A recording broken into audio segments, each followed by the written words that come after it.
Doctor Pawase अर्धांगवायू पुनर्वसन आणि निसर्गोपचार केंद्र, निसर्गरम्य आणि प्रदूषणमुक्त वातावरणात 20 कॉटचे उत्तम मशिनरी आणि सर्व सुविधा उपलब्ध असलेले सुसज्ज निसर्गोपचार केंद्र. अर्धांगवायू, मान, पाठ, कंबर आणि सांधेदुखी, हातापायांना मुंग्या येणं, टाचदुखी, चेहऱ्याचा पॅरालिसिस, ॲक्युपंक्चर, फिजिओथेरपी, जलचिकित्सा, बाष्पचिकित्सा, योग चिकित्सा, मालिश चिकित्सा, चुंबक चिकित्सा, आहार चिकित्सा आणि माती चिकित्सा. संपर्क डॉक्टर रमेश पावसे, ठिकाण हिवरगाव पावसा, रायतेवाडी रोड, तालुका संगमनेर. संपर्क 9623 25 67 22. सर्वांना माहीत आहे की या मतदारसंघामध्ये पोटनिवडणुकीला इथल्या असणाऱ्या प्रत्येकाला सामोरं जावं लागतं. ही अत्यंत दुःखद अशी घटना आहे. गेली वर्षानुवर्ष महाराष्ट्राची असणारी एक परंपरा आहे की महाराष्ट्रामध्ये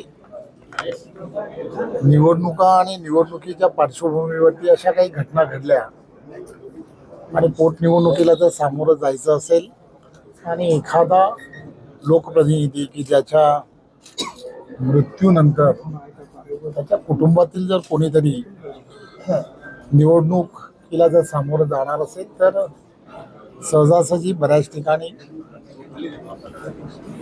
त्या पोटनिवडणुका ज्या आहेत त्या बिनविरोध होताना आपण बऱ्याच वेळेला पाहिले. आणि आपल्याला सर्वांना माहीत आहे की प्राजक्त तानपुरेजी, देवेंद्र फडणवीसजी, मी, आम्ही सगळीजण विधानसभांमध्ये एकत्र काम केलं. त्यांच्याकडेही गेल्या वेळा राज्यामध्ये मंत्री म्हणून ते काम करत होते. त्यामुळे एक चांगल्या वातावरणामध्ये अजून सुदृढपणे हा मतदारसंघ आणि या मतदारसंघामध्ये विकासात्मक कामाच्या दृष्टिकोनातून आपल्याला अजून करता येऊ शकतं अशी भूमिका ही मांडण्याचा प्रयत्न केला. आणि आपल्याला माहीत आहे की राजकजी नेहमीच या मतदारसंघाच्या विकासात्मक दृष्टिकोनातून नेहमीच अग्रेसर आहे.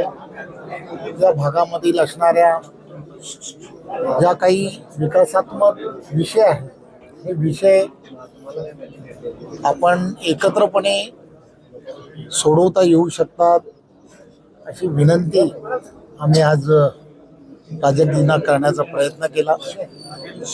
आणि प्राजक्तजी ज्या पद्धतीने त्यांची असणारी त्या मतदारसंघाबद्दलची असणारी कळकळ लक्षात घेता त्यांनी काही विषय आमच्यासमोर मांडले.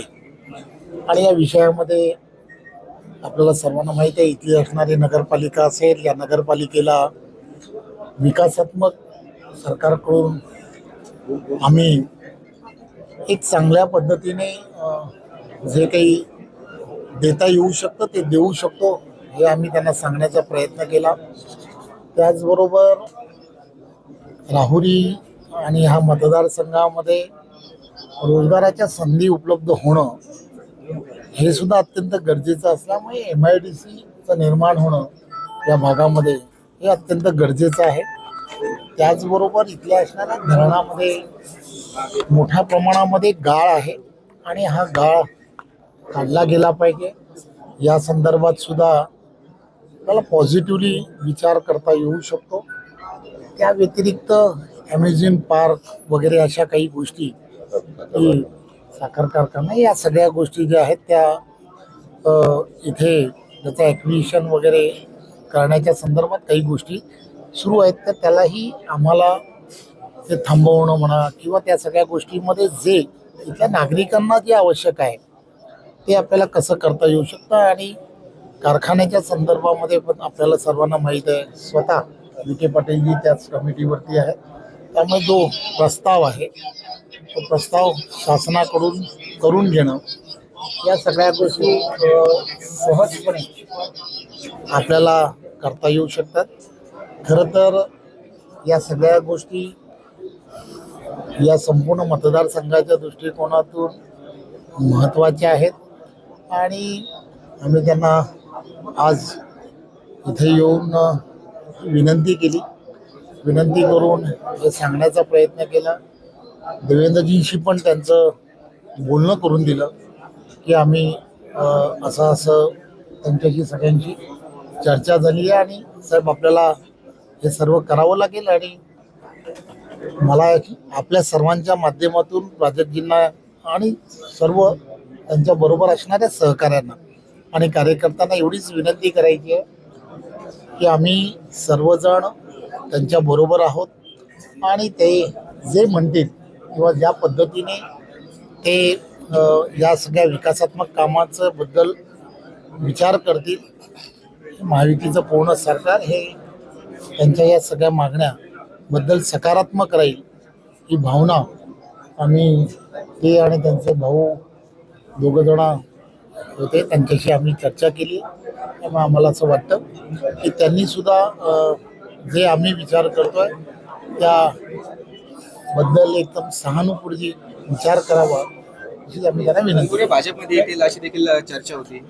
ही आज तर आम्ही या सगळ्या विषयामध्ये इथल्या असणाऱ्या विकासात्मक कामांच्या संदर्भात आम्ही पूर्ण सहकार्य करू आणि आपणही आम्हाला या सगळ्या कठीण काळ मी यासाठी सांगेन कारण कर्डिले शिवाजीरावांचा मुलगा या निवडणुकीला उभा आहे. त्यामुळे तुम्ही आम्हाला सहकार्य करावं ही विनंती करायला आम्ही आज त्यांच्याकडे आलो. या सगळ्या विषय जे असतात हे विषय तुम्हाला तर सगळ्यांना माहीत आहे की आमच्याकडे पार्लमेंटरी बोर्ड जे आहे ते या संदर्भात विचार करतात आणि पार्लमेंटरी बोर्डातला मीच प्रमुख आहे आणि मी आणि देवेंद्रजी आमच्याबरोबर असणारे सहकारी सगळेजण असतात.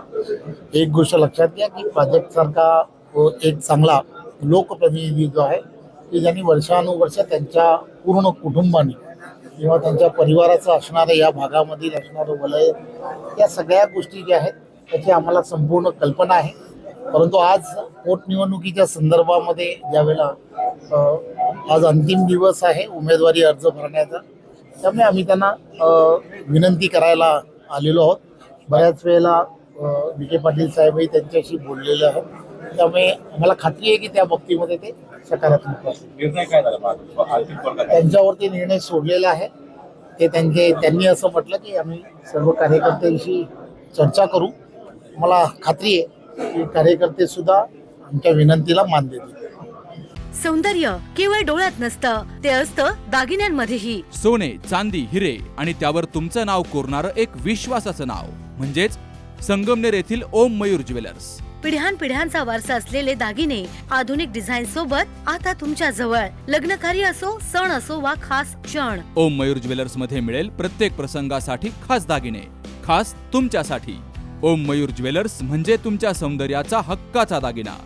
सुवर्ण बस्त्यासाठी आता कशाला नाशिक पुणे, संगमनेर मध्येच आहे आता नवनवीन दागिने.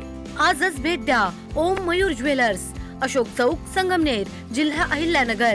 संपर्क 9372 012 044.